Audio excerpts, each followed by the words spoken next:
Alright guys, Comic-Con is over and I'm back in the studio, so let's break it all down. So this weekend I finally fulfilled a lifelong dream of making it to Hall H in San Diego Comic-Con. Guys, I was there the entire day and it was all leading up to Marvel Studios, and man, they did not disappoint. I truly believe that Marvel's panel at this Comic-Con was the best panel they've ever had. A lot of the other panels that went down in Hall H that day were much slower, more Q&A-like, but Kevin Feige walked out on this stage and announced Phase 5 within the first 15 minutes of the panel. Black Panther's the end of Phase 4.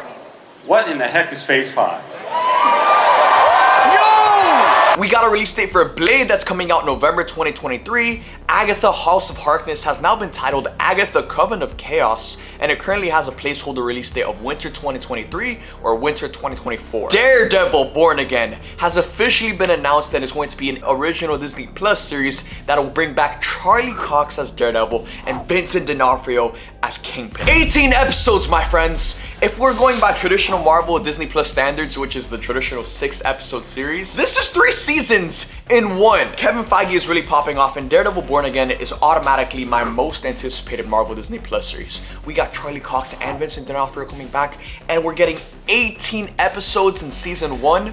Sign me up. We also got an official announcement on Sam Wilson's Captain America 4, which is going to be titled Captain America New World Order. This is coming out May 3rd, 2024, and to conclude Phase 5 will be Marvel Studios' Thunderbolts, hitting theaters July 26, 2024. Now, after Feige quickly finished announcing Phase 5, that's when the real panels started and casts started to hit the stage. So we got a panel for She-Hulk, we got a panel for Ant-Man and the Wasp Quantumania, we got a panel for Guardians of the Galaxy, we got a panel for Secret Invasion, and then the presentation concluded with a panel for Black Panther Wakanda Forever, and we'll get to that later. Now, they started off by bringing out the cast of She-Hulk to the stage, and one of my biggest takeaways from the panel is that they really emphasized that this series is going to be jam-packed with cameos. But I'm not getting my expectations up because that's not even the thing that excites me the most about this series. What I'm most excited to see was a little bit of what we got from that trailer, which was freaking awesome and so much better from that first She-Hulk trailer. In this new trailer, we got a lot more of Bruce and Jennifer training together and getting more of that dynamic. We got to see more of just Jennifer Walters coming into this new life as She-Hulk, and she seems like she's gonna be such a likable, entertaining protagonist.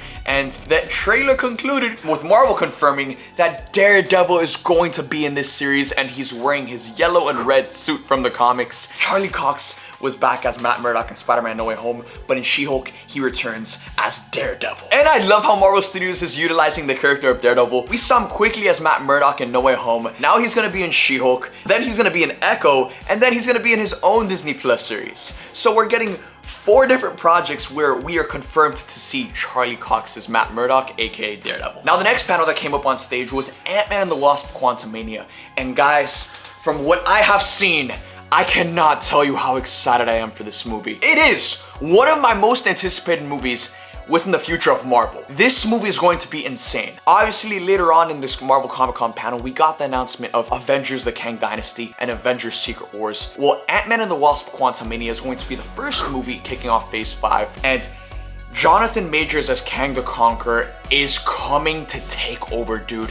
He's going to be one of the best Marvel villains. Now, we also got to see some exclusive footage from Ant-Man and the Wasp Quantumania, and the footage started off with Scott being a celebrity after Endgame, and he kind of has an ego at this point. He has his own children's book. In Miss Marvel, we learned he has a podcast, and it seems like he's now built up a life of fame after the events of Infinity War and Endgame. Now, this is the interesting part. Scott, now becoming a celebrity after Endgame, has kind of drifted him away from his family. We saw one shot of Cassie Lang getting arrested and put in jail. It looks like she's gonna be coming off as like a rebellious teen who is having troubles with her relationship with her father. And then later on in the footage, we get a scene between the Ant family. We have Scott, Hope, Cassie, Hank, and Janet. They're all at the dinner table, and they're all kind of calling out Scott on his ego and checking his ego. Then after that dinner scene, the entire Ant fam goes into like their laboratory. They're running an experiment, but the experiment goes wrong and it sucks all of them into the quantum realm. Once they're inside the quantum realm, they meet Bill Murray's character, who seems to be the leader of a civilization. And one thing that's interesting is he recognizes Janet Van Dyne because she lived in the quantum realm for so long. Now guys, this is where the footage really starts to pick up because Kang starts to narrate the trailer, and we start getting a ton of different shots of battles, action, like it's just like this crazy sizzle reel. And it reminded me a lot of the first trailer for Avengers Infinity War where Thanos narrated that trailer, and it was just kind of him declaring that he's coming for those Infinity Stones. Well, in this trailer, Kang is declaring he's coming to conquer everything. We also got a quick shot of MODOK, which is our first look at the character, and his design really caught me off guard because MODOK doesn't seem to be an actual human head and human body. It seems to be more of like a robotic armor. And from the quick shot we got of MODOK, he was shooting lasers out of his eyes, but you can't really tell who is MODOK because it's more of an armor than anything else. We also get a quick shot of Scott really beaten up, and the trailer builds and ends with our first look at Jonathan Majors as Kang the Conqueror, and he tells Scott, he says, "You're an Avenger. Have I killed you before?" This man is already one of the coldest villains in the MCU, guys. I'm telling you, the vibes of that trailer and the way Jonathan Majors was delivering his lines, it was so menacing, so threatening, and he is not the variant you remember from the Loki series, He Who Remains. Now, the next panel they brought on stage was for Secret Invasion, and we got to see some footage from Secret Invasion that looked really good. But one of the things that really caught me off guard here, guys, is how dark this series looks, and it was described as a dark-toned political thriller. From the footage that we saw, I got heavy Captain America Winter Soldier vibes. I love Captain America the Winter Soldier, so I'm excited to see more of those vibes inserted within this series. Some of the footage that we saw included Nick Fury meeting with Maria Hill at a bar, and she tells him, "You've ignored all of my calls time and time again. Why are you answering this one?" And then it shows Nick Fury, and then it cuts, and we get a ton of different stuff with the Skrulls, Ben Mendelsohn's Talos, we see Rhodey. Now the next panel they brought on stage was for Guardians of the Galaxy Volume 3. And we got to see some exclusive footage from the film, and guys, I'm telling you right now, we are not emotionally prepared for this movie. We all know the Guardians franchise to be a much more light-hearted franchise, but James Gunn is such a master at balancing comedy and emotion, and when it gets serious, he's not afraid to really lean into that seriousness. And that's exactly what this footage showed me. It was very emotional, and James Gunn said it on stage, and all of the cast were crying when they were talking about this movie. James Gunn really emphasized that this is the end of the Guardians era in the MCU. I mean, the footage that we saw was genuinely so sad. I mean, we have Star-Lord, who is still really dealing with the loss of Gamora in Infinity War, but now Gamora is back, except she doesn't remember him whatsoever. So throughout the footage, Star-Lord is constantly trying to convince Gamora of the love they once had, but she just doesn't remember. We got a really quick shot of Adam Warlock, and from that quick shot, he looks pretty dope. Groot and Star-Lord are also seen fighting enemies back to back. And guys, Groot in this movie, he's not an adult yet, so he's like, I would say in his 20s, he's in his young adult phase, so he's not as tall as he was in the first Guardians movie, but dude, he's bulking. Groot is buff. Now the footage ends with the Guardians walking out in some very comic accurate costumes that we have seen in some set photos, and everyone is there except Rocket. And guys, we didn't see Rocket at all in this footage except flashbacks, because there's a little teaser at the end of the footage that confirms that the High Evolutionary, who is the villain of this movie, is the one who tortured and created Rocket Raccoon. James Gunn also said on stage that Rocket Raccoon is the saddest creature in the universe, and that's what this story is about. So guys, start preparing the tissues, because from the footage that we saw, this movie is gonna be extremely sad, on top of the fact that it's the end of the Guardians. So man, we are just not ready for this movie. So after we got those awesome Phase 5 panels, things got a little crazy because Feige decided, all right, I just announced all of Phase 5. Let's look forward to Phase 6 of the Marvel Cinematic Universe. And that's where he made it very clear that Fantastic Four is going to kick off Phase 6. And Phase 6 is going to end with 2 movies, Avengers the Kang Dynasty and Avengers Secret Wars, that'll conclude the multiverse saga. There was also a ton of release dates on the Phase 6 timeline, and Feige said that there will be a lot more time to talk about those surprises, so maybe D23.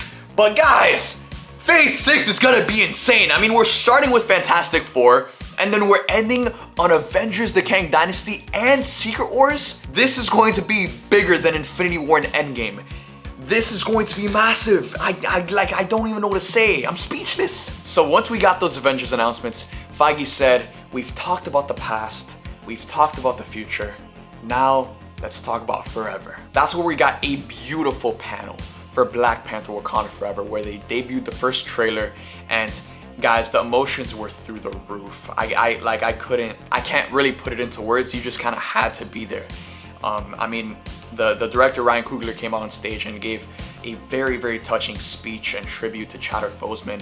The cast came out and they all talked about what this movie meant to them. Tenoch Huerta, who plays Namor, and this for me just had me sobbing in that room. He came out and he talked about, you know, how because of inclusion, Hispanic people are now about to be represented on the biggest stage, the Marvel Cinematic Universe. And it's because of inclusion that him and so many Hispanic kids are gonna be able to get these opportunities in the future. And I was just sobbing like a baby in my seat. And then it all culminated to them dropping that first teaser trailer, which I genuinely believe is one of the best things Marvel Studios has ever produced. It's one of my favorite trailers from Marvel. It was so perfect from beginning to end.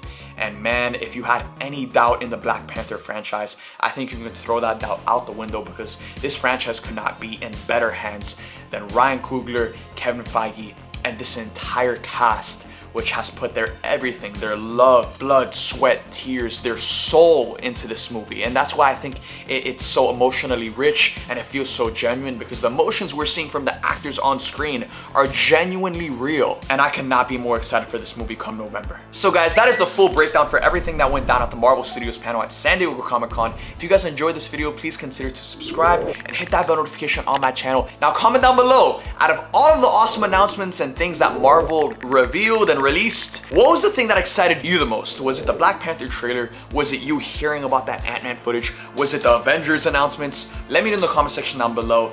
Thank you guys for watching this video. I love you guys 3000, and I'll see you guys next time.